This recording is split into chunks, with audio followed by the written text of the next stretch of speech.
Let me ask you something. What if your breakthrough isn't waiting years from now? What if it's hiding in your daily habits, daily thoughts, and daily disciplines? Most people don't lose because they lack talent. They lose because they don't master the mundane. The people at the top. They've simply chosen to win the day before the day even starts. Your mind is not just a storage unit for thoughts, it's a command center for your entire life. Everything you believe, say, and do is first filtered through the lens of your mindset. That's why you don't just need to renew your mind daily, you need to rewire it. Renewal is good, it cleans the surface. But rewiring, that's where transformation happens. Because if your mind stays wired like yesterday, you'll keep living yesterday's life on repeat. Most people think they have a mindset problem, but what they really have is a repetition problem. They think a positive thought once and expect a lifetime of change. That's not how it works. A lie told 10,000 times feels more true than a truth told once. The only way to rewire your mind is to consistently replace the lie with the truth until the truth becomes louder. And not just louder, automatic. You were not born with limiting beliefs. You were taught them. Somewhere in your upbringing, environment, or experiences, someone handed you wires that don't serve your purpose. Wires like "I'm not good enough," "success is for other people," or "people like me don't win." And if you don't go to war with those beliefs, they will quietly shape every decision you make, and you'll call it personality, fate, or circumstance when it was really just programming. You cannot afford to live by default. You've got to live by design, and design begins in the mind. A powerful mindset doesn't ignore problems, it reframes them. It doesn't deny fear, it dominates it. It doesn't need permission, it gives itself direction. Because when your mind is strong, your mouth speaks different, your choices look different, and your results follow suit. Every morning you wake up, your mind goes to work immediately. The first thing it looks for is instructions. If you don't give it the truth, it will pull from yesterday's fear. If you don't feed it identity, it will default to insecurity. This is why your morning routine isn't just about time management, it's about mind management. You don't need to scroll your phone first. You need to scroll through your beliefs. Remind yourself who you are. Remind yourself what's possible. Remind yourself what God said, not what people said. Rewiring your mind isn't easy, but neither is being stuck. You've got to decide which heart you want. The heart of daily discipline or the heart of delayed destiny. Because let me tell you, your future is listening to your present thoughts. Every thought you repeat becomes a groove. That groove becomes a pattern. That pattern becomes a personality. And your personality becomes your personal reality. But here's the good news. Your brain was designed for change. It was created with neuroplasticity, the ability to reshape itself based on your repeated choices. You're not stuck. You're just rehearsing the wrong script. You can rewire your thoughts by changing 3 things: what you hear, what you speak, and what you visualize. Start there. You've got to hear the truth more often than you've heard the lies. That means filling your ears with faith, not fear, listening to voices that stretch you, not shrink you, turning off the noise that keeps you average and turning on the wisdom that makes you rise. You've got to speak life, not just once, over and over, because your words echo in your subconscious. Your spirit doesn't respond to silence. It responds to declarations. You can't say, "I'm powerful," once, and expect your soul to believe it after years of hearing you're not enough. You've got to say it until it stops sounding like hype and starts sounding like home. And you've got to visualize your future so vividly that it pulls you through the pain of the present. Your brain doesn't know the difference between what's imagined and what's real. It just follows focus. So if your focus is always on failure, guess where your life is headed. But if you focus on winning even before it happens, your brain begins to map the path.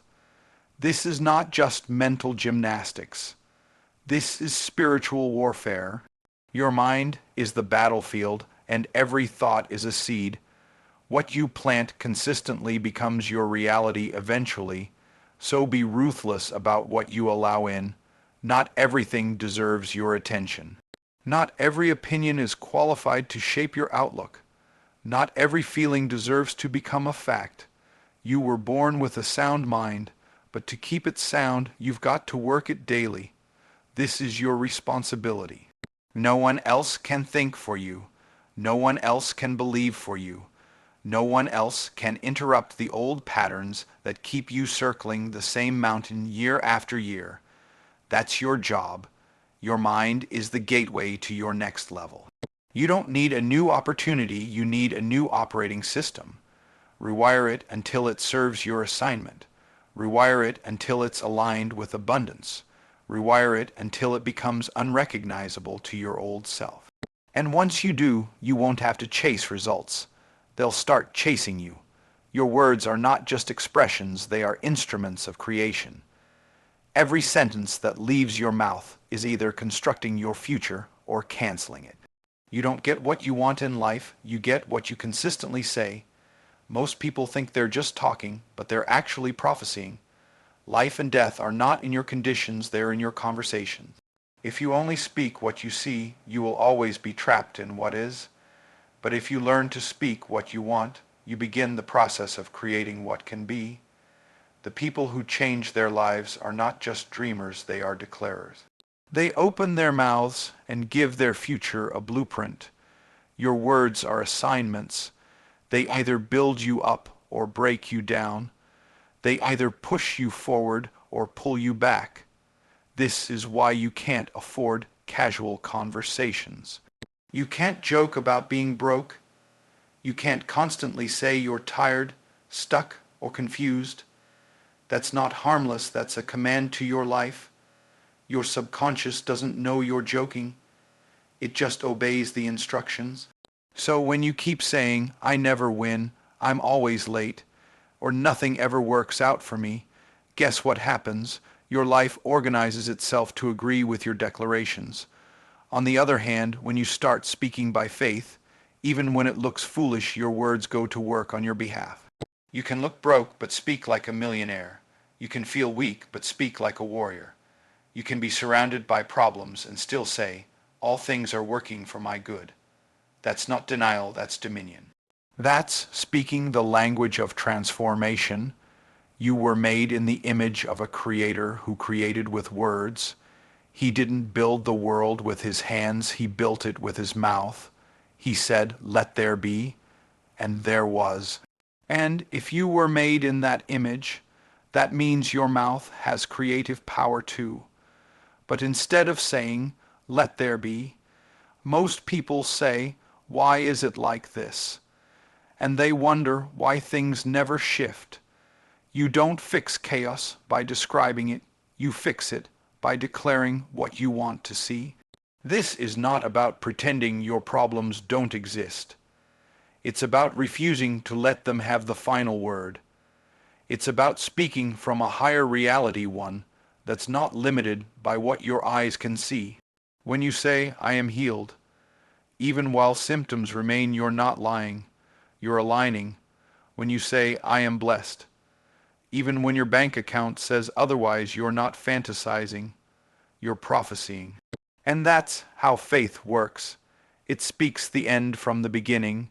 Your breakthrough isn't waiting on better circumstances. It's waiting on better sentences. The quality of your speech determines the quality of your life. Start listening to yourself. Are your words lifting you or limiting you? Are they reflecting fear or releasing faith? You can't keep speaking problems and expect progress. You can't keep saying, I'm trying, and expect transformation. Trying is the language of hesitation. Doing is the language of power. If you want to change your results, change your vocabulary. Stop saying if and start saying when. Stop saying maybe and start saying definitely. Stop saying someday and start saying now. Your words should sound like your future, not your past. Talk like where you're going, not like where you've been. Speak in alignment with your destiny, not your current discomfort. It doesn't matter if people think you're delusional. Let them laugh while you declare. Let them doubt while you decree. You're not talking for them, you're talking to your future. The world will eventually catch up with what you've been saying in private. People will look at your results and ask what changed. And the answer will be simple, your words. Every morning, give your day instructions. Tell your life what kind of results to bring back. I walk in favor today. I attract opportunities today. I bring value everywhere I go. Doors open for me without struggle. Say it with boldness. Say it with belief. Say it until your mind accepts it and your life reflects it. Because silence is agreement with the present, but speech is agreement with the future. You can't build a powerful life with powerless language. You have to speak like your words matter because they do. The sooner you start treating your words like seeds, the sooner you'll start harvesting the life you've been praying for. Your vision is not a fantasy, it's a forecast. It's not a wish, it's a warning to your future that you're on your way. People who live without vision don't just lack direction, they lack protection. Vision is what guards you from distractions, delays, and detours. When you know where you're going, you stop entertaining everything that's going nowhere. Most people are trapped in their past because they rarely visit their future. They spend so much time rehearsing what went wrong, who hurt them, what they lost, and what didn't happen, that they forget to invest energy imagining what could be. Your future is not meant to be a distant hope. It's meant to be your daily home. You should visit it so often that when it finally arrives, it feels familiar. You should see it, feel it, walk in it mentally long before you walk in it physically.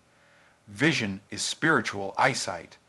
It's the ability to see beyond what is into what will be, even if nobody around you believes it.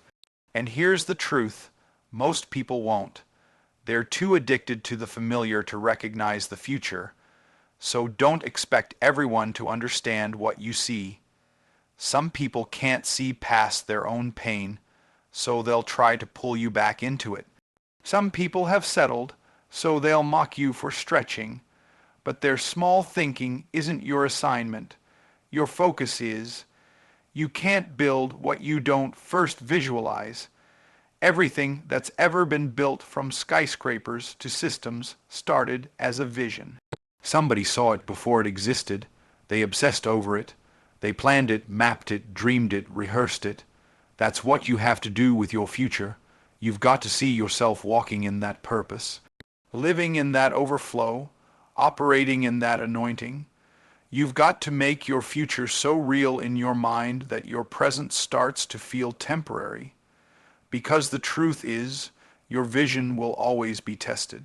The bigger it is, the more resistance you'll face. That's why you've got to visit it daily. You've got to keep the picture clear, even when the path is messy. If your vision is blurry, your decisions will be random. But when your vision is sharp, your no's become stronger, your yeses become clearer, and your days become focused. You start choosing your next move based on your next level, not your current comfort. This is why vision must become a practice, not just a dream session once a year, but a daily discipline. Wake up and see it again, speak it again, journal it again, walk through it in your mind. What does it smell like? What does it feel like? Who's around you? What kind of impact are you having? Get so specific that you start feeling it in your body. Your brain doesn't know the difference between imagination and reality. So if you stay in the right vision long enough, your nervous system starts treating it like now, and your life begins moving in that direction. Vision is not just motivation, it's movement, it's momentum. It gives meaning to monotony. Some of the most powerful people don't have more talent, they just have more clarity. When you know what the future looks like, you stop quitting every time things get hard. You understand that the pain has a place, the pressure has a purpose. You stop needing external applause because your internal picture is enough to keep going. The enemy of vision is not just doubt, it's distraction. It's settling for what's good when you are called to what's great. It's stopping at comfortable when you were designed for extraordinary. This is why you've got to protect your eyes and ears.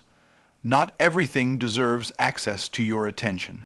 Not every trend, conversation, or headline belongs in your mental space. You've got to reserve your imagination for what matters most, your future. There will be days when it looks like nothing is changing. Days when the gap between your vision and your reality feels discouraging. But that's when you revisit it. That's when you pull out your journal, your goals, your declarations, and you remind yourself why you started. You remind yourself that what you see now is temporary and what you're building is eternal. Your future is counting on you to stay faithful to the picture, to believe it when no one else does, to walk like it's already yours. And the more you visit it, the less foreign it becomes. The more you rehearse it, the more normal it starts to feel. Eventually, you don't just hope for the vision you expected. You speak from it, you live in alignment with it, and when that happens, it's only a matter of time before what you saw in the spirit becomes what you walk in with your steps. Your health is not a side note in your journey, it's the power source behind your purpose. You can have vision, ambition, and strategy, but if you don't have the energy to execute, all of it gets stuck in your imagination. Energy is not just about how you feel, it's about what you can handle. And the truth is, your capacity to produce is directly tied to your ability to preserve and multiply your energy. That's why health is not optional, it's essential. Too many people pray for overflow while living in physical burnout. They ask for open doors, but can't stay awake long enough to walk through them. They desire wealth, but won't take care of the one thing that earns it, their body. It's not enough to have a strong mindset if your body keeps shutting down. You can't run a marathon with a flat tire, and you can't build a legacy with a failing system. You've got to treat your health like it's part of your assignment, because it is. You can't serve powerfully when you're sluggish. You can't lead effectively when your mind is foggy. You can't pour into others when your energy is bankrupt. Your health is your stewardship. Your health is your responsibility. It doesn't take hours a day or perfection. It just takes a decision to stop ignoring the warning signs. Your energy level determines how far and fast you can go. Think about it. If you're constantly fatigued, every task feels 10 times harder. Every opportunity feels overwhelming. Every conversation becomes draining. And slowly, you begin to lower your standards to match your condition. That's when you start saying no to things you were born to do, not because you're not capable, but because you're not available. But when your energy is high, your thinking sharpens, your mood lifts, your creativity flows, you start attracting people and opportunities simply because you radiate strength. That's the power of health. It amplifies every other area of your life, and the best part, you don't need to wait for a diagnosis to make a decision. You can choose today to treat your body like a business partner, not a burden. Start with what you eat. Food isn't just fuel, it's information. It tells your body how to perform. Processed foods, excess sugar, and chronic overeating don't just affect your waistline, they steal your focus, drain your energy, and sabotage your momentum. Every bite you take is a vote for the version of you that you're becoming. So ask yourself, Is this fueling my mission or feeding my dysfunction? Then look at your sleep. Hustle without rest is sabotage in disguise. You're not more productive when you sleep less, you're just more exhausted. And exhaustion leads to poor decisions, low patience, and increased anxiety. Rest is not laziness, it's leadership. The most powerful people know how to push hard, but they also know when to unplug and recharge. And don't forget movement. You weren't made to sit in one place for hours on end. Your body was designed to move, to stretch, to breathe deeply. You don't have to become a gym addict, but you do need to respect the body you've been given. A walk, some stretching, lifting something heavier than your phone, all of it counts, all of it matters, because when your body is alive, your purpose gets louder. Your physical health also affects your emotional state. Inflammation, hormonal imbalance, and stress spill don't just affect your body, they affect your mind. Depression, anxiety, and burnout often trace back to a neglected body. When you nourish yourself correctly, your emotions stabilize. Your outlook shifts, your patience grows, and you stop reacting to life from a place of fatigue and frustration. There's a version of you that's sharper, stronger, and more alive than the one you're used to, but you'll never meet that version if you don't honor your health. This isn't about perfection. This isn't about six-pack abs or social media fitness trends. This is about showing up for your calling with strength, with stamina, and with self-respect, because if your body fails, your mission stalls. And the world can't afford for you to quit early because of something preventable. Energy is your earnability. It's the currency that fuels your calling. It's the strength behind your strategy. It's the fire that keeps your future lit. Don't wait until crisis forces you to pay attention to your health. Decide now. Make the shift. Build habits that support your destiny, not sabotage it, because the most powerful version of you isn't just wise, they're well. And when you're well, the world can't ignore your presence. Your circle is either an investment or a liability. The people you allow close to you are either increasing your value or decreasing your momentum. You've got to start treating your relationships like your net worth depends on them, because in many ways it does. The wrong circle will drain your drive, confuse your calling, and normalize mediocrity. But the right circle, it will stretch your standards, elevate your thinking, and accelerate your destiny. Most people underestimate how much their environment shapes their decisions. You don't rise to your goals, you sink to the level of your surroundings. You may have ambition, discipline, and talent, but if you're surrounded by people who settle, you'll start shrinking just to fit in. That's the price of staying in the wrong circle. You begin betraying your future to stay comfortable in your present. Some people around you are not bad, they're just not going where you're going. They may love you, but they don't push you. They may support you, but they don't challenge you. They're content talking about people when you want to talk about purpose. They're satisfied complaining while you're ready to build. And that mismatch will either frustrate you or cause you to conform. Either way, your growth slows down. You've got to get honest about your current circle. Who are you listening to? Who are you being influenced by? Who has access to your thoughts, your energy, your time? Because access is expensive. And if someone has access but doesn't add value, that's not a relationship, that's a liability. You wouldn't invest in a business that consistently loses money.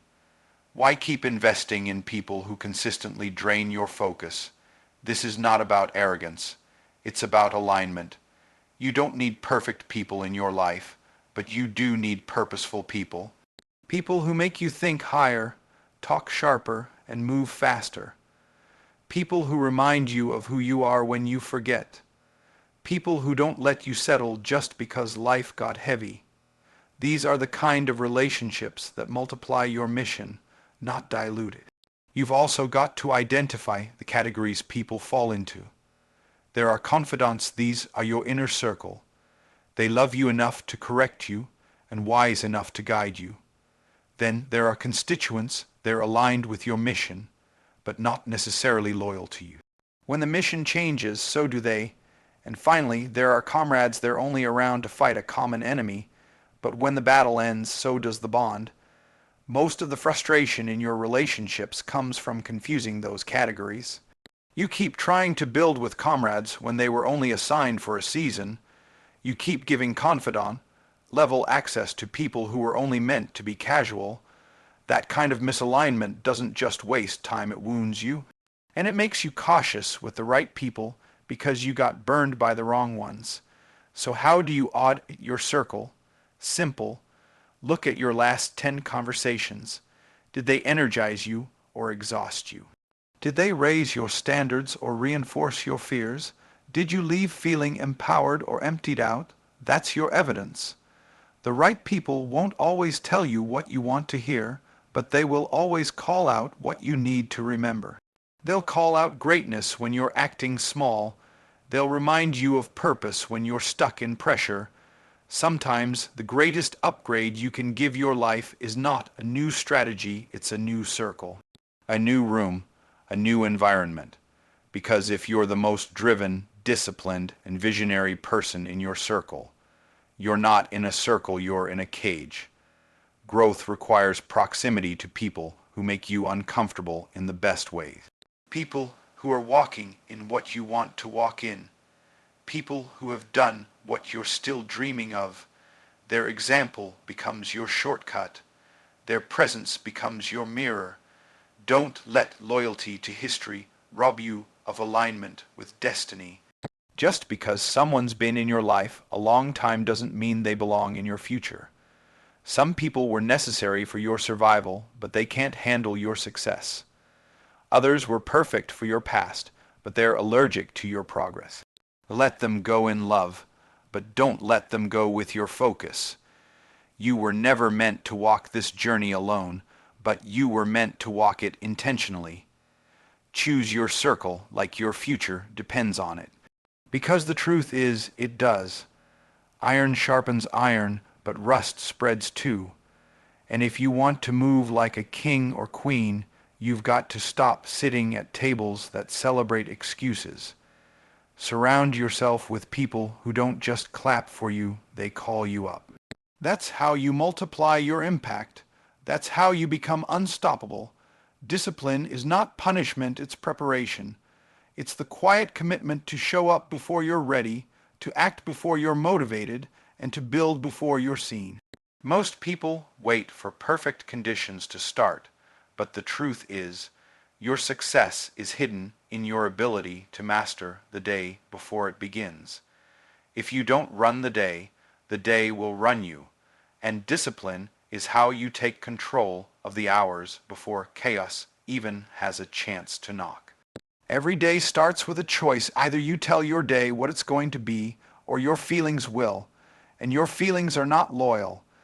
They change with the weather, with the news, with your mood, with other people's opinions. Discipline, on the other hand, doesn't ask for your feelings. It asks for your decision. It's not emotional. It's intentional. It's the mental agreement to honor your calling more than your comfort. The people who rise to the top don't always have more talent or more opportunities.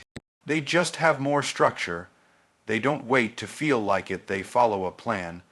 Their routines aren't glamorous, but they're powerful because over time, consistency compounds. Small steps repeated daily will always beat big leaps taken occasionally. That's the power of discipline. It turns average effort into extraordinary results. The biggest lie people believe about discipline is that it kills freedom. But real freedom doesn't come from doing whatever you want, it comes from doing what must be done until what you want shows up. Discipline gives you ownership over your outcomes. It lets you look at your results and say, "This is what I built," instead of "this is what happened to me." You master the day before it begins by getting ahead of it. That means your decisions are made the night before, not in the middle of chaos. You don't wake up asking, "What should I do today?"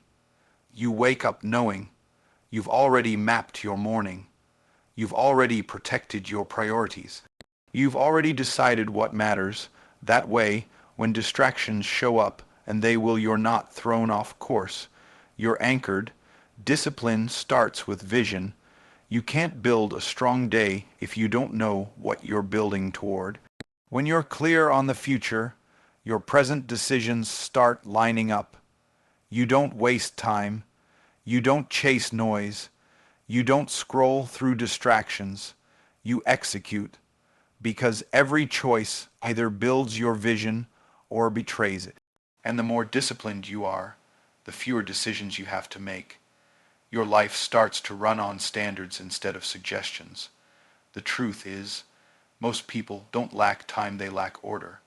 They start their day in reaction instead of creation.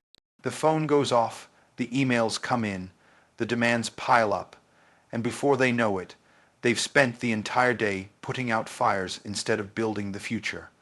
That's what undisciplined living does. It steals your best energy and gives it to everything except your purpose. You want to live with power? Start by mastering your morning. Wake up with intention, not interruption. Begin with gratitude, clarity, and movement, not comparison and confusion. Start the day by aligning your mind and spirit before the world tries to distract you. The first hour sets the tone for the rest, and when you win the morning, you set yourself up to win the day. But discipline isn't just about the schedule, it's also about the standard. What do you tolerate from yourself? What do you allow to slide? What promises have you broken to yourself so often that you don't even feel it anymore? Self-discipline is the highest form of self-respect. It says, "I matter enough to follow through." And when you begin to keep your word to yourself, your confidence explodes. Your self-image shifts. You stop second guessing, and you start moving like someone who expects results. You won't always feel motivated. That's okay. Discipline isn't built on how you feel, it's built on who you're becoming. And when you master your day before it starts, you live from identity, not insecurity. You start behaving like your future self, not your past version. That's the secret. Acting like the person you're becoming, even when the evidence hasn't shown up yet. Discipline doesn't mean perfection. It means permission to grow, to evolve, to prioritize purpose over pressure. It means showing up again even when yesterday was messy. It means forgiving yourself quickly, but not excusing yourself easily. Because every day is a new brick, and every brick is part of the foundation you're standing on or the ceiling you're stuck under. You don't need more time. You need more order. You don't need to wait for January. You need to start owning today. Master the day before it begins, and soon you'll look back and realize discipline didn't make life harder. It made life yours.